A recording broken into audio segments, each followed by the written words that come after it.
اس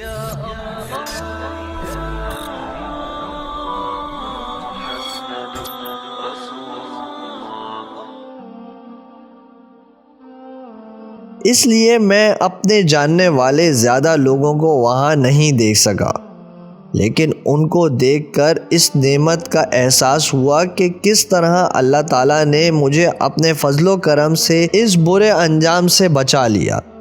مجھے محسوس ہوا کہ جنت کی ان گنت نعمتوں میں سے دو سب سے بڑی نعمتیں شاید یہ ہیں کہ انسان کو جہنم سے بچا لیا جائے گا، اور دوسرا اسے بڑی عزت کے ساتھ جنت میں لے جایا جائے گا۔ زیادہ دیر نہ گزری تھی کہ ایک ایک کر کے اعراف پر کھڑے سارے لوگ نمٹ گئے۔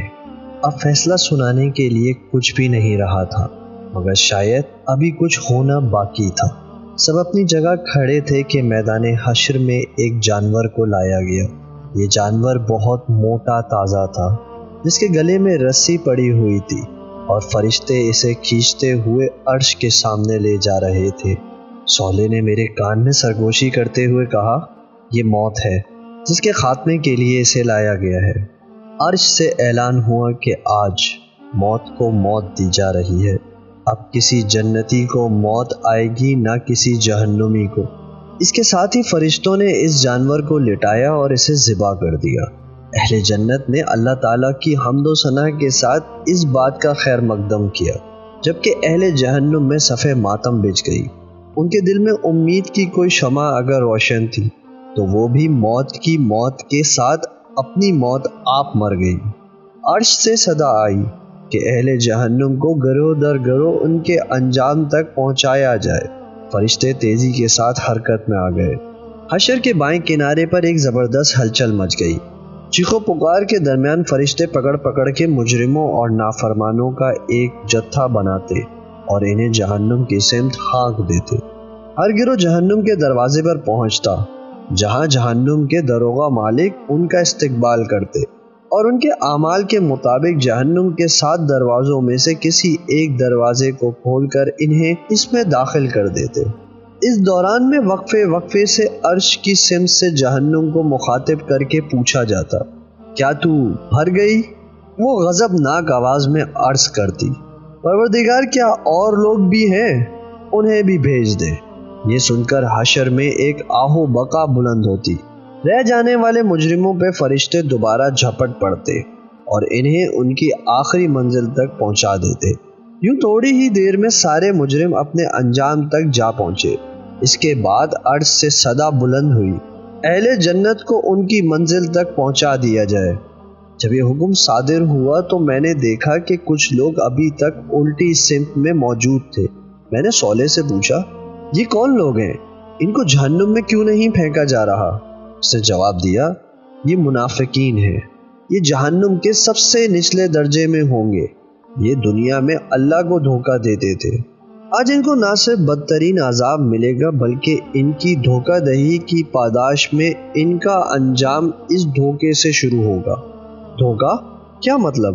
اس نے کہا، یہ لوگ بظاہر یہ سمجھتے ہیں کہ ان کو جہنم میں نہیں پھینکا گیا اور اہل جنت کے جنت میں داخلے کا حکم ہو گیا ہے، تو شاید انہیں بھی ظاہری ایمان کی بنا پر چھوڑا جا رہا ہے، مگر یہ ان کی غلط فہمی ہے جو جلد ہی دور ہو جائے گی۔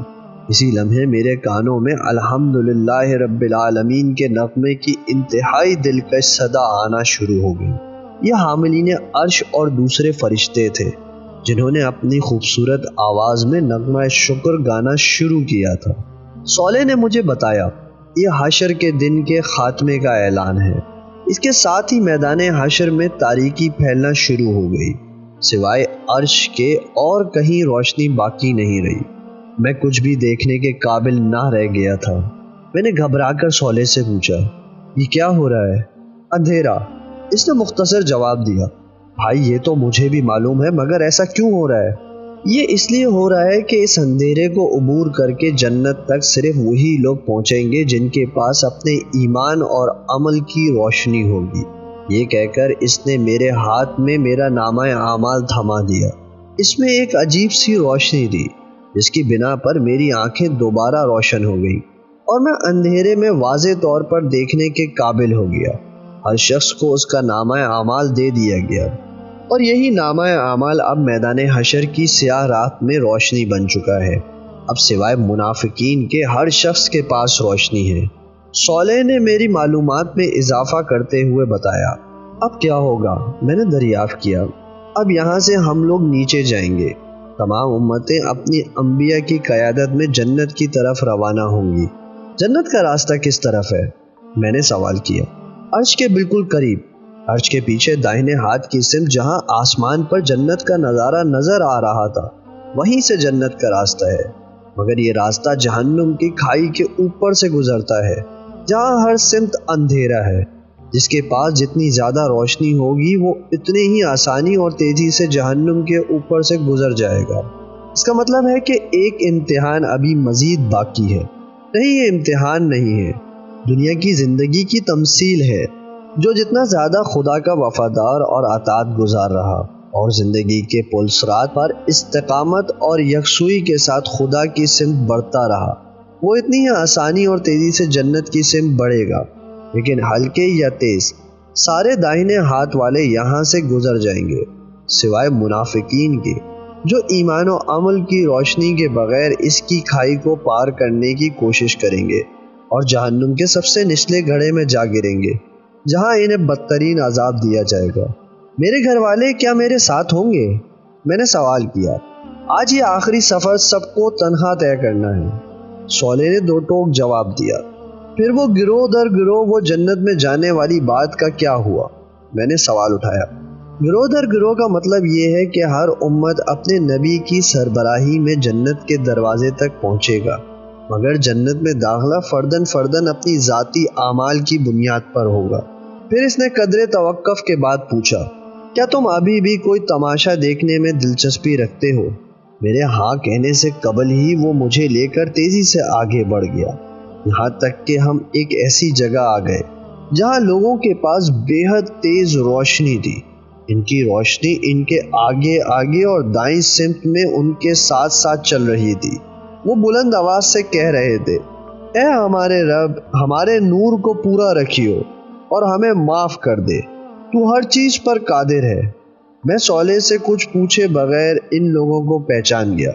یہ صحابہ کرام تھے، ان سب کے آگے رسول اللہ صلی اللہ علیہ وآلہ وسلم تھے، جن کی ذات سراپا نور بنی ہوئی تھی۔ میں نے ان لوگوں کی پیروی میں انہی کے الفاظ دہرانے لگا۔ یہ وہ قرآنی دعا تھی جو میں زندگی بھر پڑھتا رہا تھا، لیکن اس دعا کو پڑھنے کا اصل وقت اب آیا تھا۔ ہم اسی طرح چل رہے تھے کہ صالح نے کہا، اب تماشا دیکھو۔ اس کے ساتھ میں نے دیکھا کہ کچھ لوگ دوڑتے گرتے پڑتے صحابہ اکرام کے پیچھے آئے، مگر ان کے پاس کوئی روشنی نہیں تھی۔ انہوں نے آتے ہی دہائی دینا شروع کر دی کہ ہمیں بھی اپنی روشنی میں سے تھوڑا سا حصہ دے دو۔ صحابہ میں سے بعض نے اپنے پیچھے میدان حشر کے سیدھے ہاتھ کی طرف اشارہ کرتے ہوئے جواب دیا کہ ہم تو یہ روشنی پیچھے سے لے کر آئے ہیں، تم بھی پیچھے لوٹو اور وہاں سے روشنی لے لو۔ یہ سن کر سارے منافقین جلدی سے اس سمت بھاگے، مگر جیسے ہی انہوں نے دائیں طرف جانے کی کوشش کی، انہیں معلوم ہوا کہ یہاں ایک دیوار موجود ہے۔ اس دیوار میں بعض مقامات پر دروازے بنے ہوئے تھے جن پر فرشتے تعینات تھے۔ ان لوگوں نے ان دروازوں سے اندر جانے کی کوشش کی، لیکن فرشتوں نے انہیں مار مار کر وہاں سے بھگا دیا۔ ان کے پاس روشنی حاصل کرنے کی کوئی شکل نہیں رہی۔ چنانچہ وہ دوبارہ لوٹ کر صحابہ اکرام کے پاس واپس آ گئے اور ان سے کہنے لگے کہ دیکھیں، ہم بھی مسلمان ہیں اور دنیا میں آپ کے ساتھ ہی تھے، آپ کو تو معلوم ہے، ہماری روشنی کے لیے آپ کچھ کیجئے۔ جواب ملا، بے شک تم ہمارے ساتھ تھے، لیکن تم نے خود اپنے آپ کو فتنے میں ڈالا۔ تم اس دن کے بارے میں شک میں رہے اور تمہارا اصل مقصود دنیا کی زندگی ہی تھی۔ تم نے شیطان کی پیروی کی اور اس نے تمہیں دھوکے میں ڈالے رکھا۔ سنا آج تم کچھ دے دلا کر چھوٹ سکتے ہو اور نہ کوئی کافر۔ یہ سن کر منافقین کو یقین ہو گیا کہ ان کا انجام بھی کفار سے مختلف نہ ہوگا۔ پیچھے جانے میں انہیں نقصان محسوس ہوا، چنانچہ انہوں نے اندھیرے ہی میں راستہ پار کرنے کی کوشش کی، مگر روشنی کے بغیر اس کوشش کا نتیجہ جہنم کی کھائی تھی۔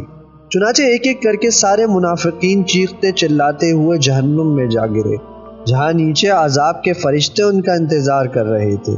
ہم یہ سارا منظر دیکھتے ہوئے اور بلند آواز سے یہ دعا پڑھتے ہوئے عرش کی سمت بڑھتے رہے، اے ہمارے رب، ہمارے نور کو بجھنے نہ دے اور منافقین کے انجام سے ہمیں بچاتے ہوئے ہماری بخشش فرما، بے شک تو ہر چیز پر قادر ہے۔